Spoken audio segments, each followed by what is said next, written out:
don't see a way for them to win a late game teamfight stress. Well, we're going to have to keep track. It's always about the execution as we load onto WilRift. It is game number 1 of the WilRift Emea Championship, Wygers versus ZeroZone. And Wygers going to 5-man stack, try and get ward down for initial vision. Expect fast fights compared to PC League of Legends, those of you that are new. This is a push into mid lane just to try and get a little bit of presence in a matchup where Garen's going to get harassed down quite a lot. This is something we see quite a lot, right? Yeah, this is something we've seen quite a lot, trying to push out some waves. Now, especially against a champion like Ahri, you know, Ahri can push out waves incredibly fast. So pushing out the initial wave is a good idea to just not have to deal with it. And a funny thing is, it's a Garen mid lane.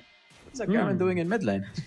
Yeah, we didn't actually take note of that coming out of the draft. I think like we were so focused on some of the Camille Galio synergy that I was like didn't do lane assignments from it. This is something that's a lot less standard that we don't see. There have been a couple of external tournaments recently where we've had some of the meta play itself out. So kind of interesting to see how that plays out. But both teams are going to kind of feel each other out for the beginning of the game. The game is quite quick, so don't expect to have too much downtime between these two teams. But it is going to be first gank potential for Graves on this bottom side if he comes into lane, but really hard to gank the Orianna Braum. Like, they have so much zone control. They're going to try it. They're going to try and make it work. Flash forward into the bottom lane with Galio. Not quite enough. They will get a flash out from Orianna, though, who big summoner used. Yeah, and our nation just flashes away. You know, he's like, I don't want to deal with it. But in the mid lane, if we look at Savira on the Ahri, he can just easily push out the Garen if he wants to. But we have a fight in the jungle. Oh, fighting over first crab of the game on bottom. There's the charm, lands onto Graves. They're going to get damage down as the taunt does land on 3. Corki not quite into the fight yet. First blood goes over to Fran on that Braum. A big first fight already early on in this game. Yeah, big fight already early on. We see the Fiora and the Camille fighting, but really not that much happening right there. The problem that I have with Wygers is that Michele is going to have a very hard time pushing out that mid. And as you can see, Ahri is rotating yet again while he has a wave under his turret. Yeah, and Patterson's here as well, as is Lumunia on that Lee Sin. And Lee Sin is just like one of these super active early game junglers who will just try and fight you over everything. And you can see it already got a bit of a gold lead to start this game off. Yeah, definitely got a bit of a gold lead, and we can clearly see that Wygers is struggling with this mid lane matchup. Ahri is just able to really do whatever she wants. Like right now, she's freezing the lane. If Garen steps up, if Michele steps up, she just goes on him. She deals damage and goes out. If she wants to push out the wave, boom, throw an orb and you push out the wave. Yeah, this is a really interesting trend from the VODs that I watched of Wygers. Like, I mean, Garen's going to do a little bit better when he can go out into the solo lane once the neutral objectives spawn at 4 minutes, but like this early part of the game, you're right, like Ahri just gets to free push the lane and then go and be in fights. So if they can get a couple more kills like this game will snowball very quickly. Yeah, this game will definitely snowball if they can, and they have the Lee Sin paired up to do that as well. I want to talk about the first dragon though, because Wygers has a Corki, and what happens is Corki gets the package for the first dragon. They have the insane engaged composition. You can see they all have their ultimates ready. You know, when Galio and Corki are gonna reach level 5, they should not use these ultimates for the dragon. That would be their moment to absolutely destroy ZeroZone. And what I would like to see from ZeroZone personally is if they just abandon the dragon and go for the Rift Herald or a turret, because I really feel like they cannot take that fight this early on with Wygers against that composition. I think that's a really fair point, and something you always have to keep a track of is that package timing, especially from the Corki perspective, right? You need to be able to recall and get it before the fight. One thing that I do worry about a little bit for the Wygers comp is like, I don't know how good these very early fights are when they need items on the likes of like Camille and Corki to really have that damage output early. Whereas like Lee Sin just walks in, he's going to do a ton of damage and kill your carry, right? Like it might be a misbalance, but like the gold is already racking up on the side of ZeroZone. Yeah, and the problem indeed that Wygers has is having to do with that Lee Sin. Because sure, Camille can ult, sure, she can set up the ultimate for Galio, but what can Lee Sin do? He can kick away the Camille. And that's why Lee Sin is such an amazing pick, because he can, if he's quick with his reactions, he can just kick away the Camille, and he is going to kick her out of her ultimate, and then, of course, you know, you can just escape the Galio ultimate. Yeah, and it looks like ZeroZone are going to do exactly what you were talking about. They heard the Corki package sound. They're going to handshake these objectives. That's kind of how we refer to it when, you know, red side take one, blue side take the other. These early ones, don't fight over if you don't need to. So it's going to be Rift Herald going over to ZeroZone, Ocean Drake going over to Wygers. So we're in this phase of the game now where a lot of the time the bot lane carries or the dragon lane carries will sit in the middle lane and just farm the wave and make sure that it never pushes their tower, and it allows the junglers to just go from lane to lane and get any work they can done through the jungle. Yeah, and really, really well played by ZeroZone here. They identified the composition of Wygers. They understood, hey, we don't need to go for this dragon, even though it's actually probably one of the most important dragons, and we have a fight in the mid lane. 3 versus 2, Braum jumped forward, but I don't know that there's much to stand behind, as they are going to hold a lot of the ultimates. Real good patience there from ZeroZone not to just blow their ultimates right away. Yeah, definitely. They knew, okay, we're alive anyway, so don't have to blow our ultimates. And yeah, they're just chilling, you know, getting to that late game. As you can see, ZeroZone, all of them have finished an item. And Wygers nearly finished the items. Camille's going back right now. You know, Extreme is going back to get that Trinity Course. We just have a little skirmish right there. Not much going to be happening because, yeah, it's a Garen. But they've swapped lanes. Interestingly, they've swapped lanes. Yeah, there's a full swap here with those duo lanes heading towards mid. Now it's going to be a roam up towards the top side. Graves is going to get spotted out with the ball from Orianna, but they actually don't want to engage because that Galio ult can bring Galio into the fight and even the numbers up so quickly. So ZeroZone playing it patiently, but you know, this composition from Wygers has the ability to turn fights quite quickly. Yeah, and the thing is, they both have solid late game compositions. But I would argue that Wygers has an even better late game composition because they have that insane engage. They have the Camille, who's an unbeatable late game champion. And I really feel like ZeroZone is trying to rely a little too much on the Orianna. Sure, they're gold ahead, but I don't know if you can do that, Stress. Yeah, this is, believe it or not, is a bit of a slower game than we normally come to expect in WilRift. Like, normally you've had like 3 team fights by this point. So I think any composition that has like an Ahri and a Lee Sin would love to get those early kills. In goes Lee Sin to try and get one for himself, forces the flash out of Corki. We'll see if they can loop back on that, but this is a good opportunity for that Rift Herald.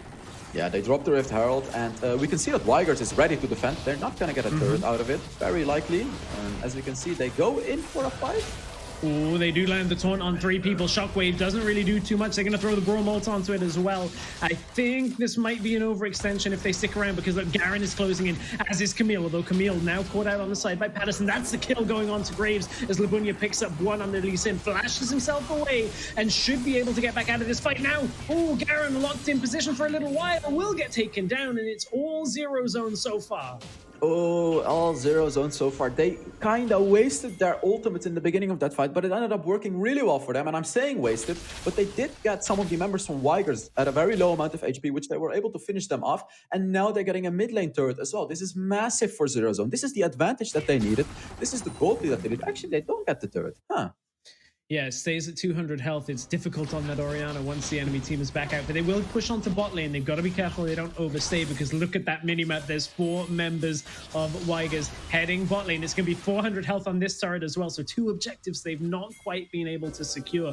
Neutral objectives coming up in about 40 seconds time. So they have to reset, get their items, get healthy, and get back out on the Rift. All of Wygers towers have no HP. Like, take a look at the Baron lane, mid lane, bot lane tower. They all don't have HP. And this is free gold for them. They want to take those turrets as fast as possible because taking a turret, securing a turret, gives a lot of gold and experience to you and your teammates. So ZeroZone should definitely be looking to get some of these turrets, especially when the new objectives are spawning. You know, the new dragon, the new Rift House. They can try to look for those turrets instead. Yeah, and at this point, like, Corki's just recalled, well, was trying to get the package, did get his recall denied. That is actually a significant thing not to have for Corki, especially as ZeroZone are going to cut down into this dragon. Perfect timing on this if they actually started away. Corki does get the benefit of the extra movement speed, so he should be around for the beginning of the fight, but it's going to be the inverse objectives taken this time around. It'll be Wygers taking the Rift Herald, ZeroZone taking a Mountain Drake for themselves. That might help. There's, mixed damage on Wygers, but no real tanks on ZeroZone. They could use that tankiness. Yeah, so interestingly, Wygers went for the Rift Herald. What I like to say is when you have a stronger composition than the enemy, you want to go for a fight. And I don't quite understand why Wygers went for the Rift Herald. They want to take a turret, of course, but they can fight. They have the Corki package, they have the Camille ult, they have the Galio ult. Why are they not fighting at the Mountain Dragon? They can just easily take it, fight, get some kills, take the dragon, and take the Rift Herald stress. Yeah, it's a good question. I wonder how afraid they are of this Orianna, she has 2 items done. She's not that far ahead, about 600, 700 gold over the most fed carry. So that is pretty strong, but we're not at that point of the game yet when Orianna can just like blow someone up immediately. So fair question to say, but like this gold lead has exploded over the last couple of minutes. So certainly Wygers feeling like ZeroZone are in full control, but without Wygers fighting, how can they ever get back in this game? It's going to be really hard for them to get back into the game, except for the perfect engage like we talked about. But yes, as you said, Orianna doesn't have that damage yet, but very, very soon she will. She already has 2 items. She has the Rabadon's Death Cap, and very soon she's going to do insane damage to this composition of Wygers. Yeah, Patterson's going to try and just get the tower from underneath Camille. Oh, Camille, you can only lock one of them down, and it's not going to be enough as the Sonic Wave does connect, allows Lee Sin to pick that up. Now Galio, a little bit stuck 1 versus 2. The rest of the team are trying to close in on mid lane. A lot of damage to be done to this Garen before you take him out, so this might be a bit of an overreach on the side of ZeroZone. Maybe they go for the Galio instead. Fiora going to try and get it, but Corki turning damage. That charm, is it going to land? Will hit onto Corki under the turret, but can't quite put the damage down. Shockwave plus the Braum ultimate, but nothing is quite there to pick up the kill. And we can see all over the board, ZeroZone is just dominating every single lane. And I want to talk about Severo and Patterson as well. They are both champions that have true damage, and they are going to be able to deal with the Garen. So even though Garen can tank up a lot of damage, these are champions that can deal with the Garen. And I'm sure Patterson and Severo know that they have to be the ones to focus down the Garen, because that true damage is going to absolutely shred through his HP.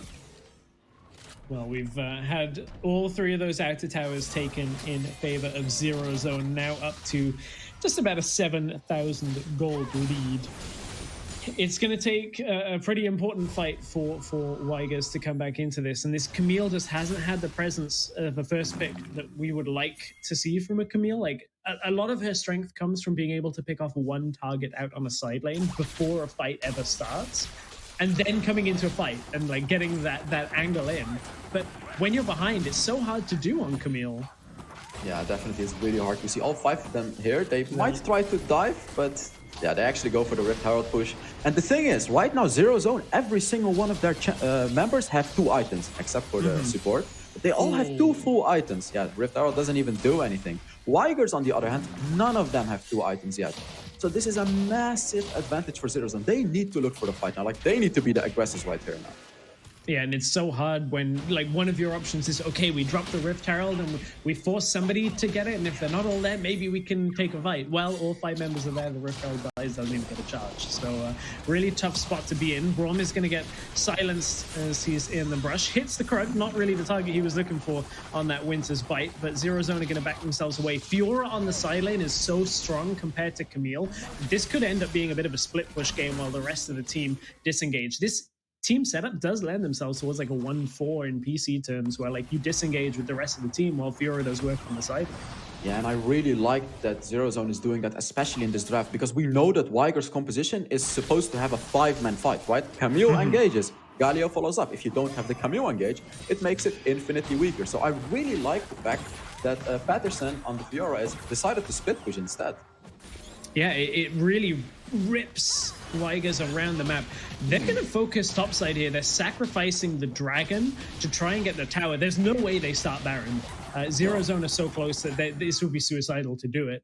So they must just be looking for the top lane tower here. But look, Fiora's already there. Braum's already there. Orianna may be caught, though. There are 4 members here surrounded. Can they get a good disengage for a moment from Braum? And how did nobody die there? How did Orianna not get caught out? They still are under the tower, and here comes the rest of ZeroZone as it's the first kill nearly going over to Fiora. Will get the kill onto Corki. Manages to stasis to keep himself alive, and this has gone disastrously wrong for Wygers. It looked so good. It was a 5 versus 3, and it's all 5 members of Wygers dead as ZeroZone clean ace and take the Baron. Oh my god, our nation with the stasis enchant coming in clutch. Wygers thought that they had a free kill right there. As you saw, they all flashed on the Orianna. They all flashed on our nation. Our nation was like, nah, I'm just gonna stasis enchant. My whole team is behind me. He flashes away, and as we can see in this replay, he's in the stasis enchant right there. Flashes away from it under their turret, and now they cannot do anything anymore. Wygers has no opportunity to get any kills under the turret of ZeroZone, and here it's just a cleaning game, right? Severo on the RE just cleans the fight up. Galio with the ultimate, that's way too late. Basically, Wygers thought that they had a free pick. Our nation thought otherwise. Yeah, that's certainly not a free pick. It looked like it should have been, maybe, but that's stasis too strong, too powerful to keep Orianna alive. That's one of the most frustrating things when you're trying to like go on one person and they stay alive. A clean ace, 9 kills to 0. 0 turrets taken by Wygers to the 3 so far from ZeroZone, and now that they have the Baron buff, these towers are going to melt very, very quickly. Top tower already down. They'll focus next on mid tower, and look, the health bar's already half health. Lee nearly hit Corky, looking like he was going to go in. A little bit of a flashy dash back out with that safeguard, but here Wygers are going to throw one last roll of the dice. Ari is taking an inhibitor at the same time on the bottom side, so all it was a little tease around the base. It wasn't quite enough to actually get a fight started, and that first inhibitor of the turret is down. Wow, ZeroZone is just playing this perfectly. Wygers has no chance, and Gary just gets caught and dies. Wygers has no chance. They have no chance to win this game. Like, it's gone from bad to worse from Wygers. They haven't been able to put a single kill on the board. Not even the Nexus is going to secure a kill for them, as the stasis is enough to keep them at 12-0 for now. It is the Nexus falling, as ZeroZone are going to nearly perfect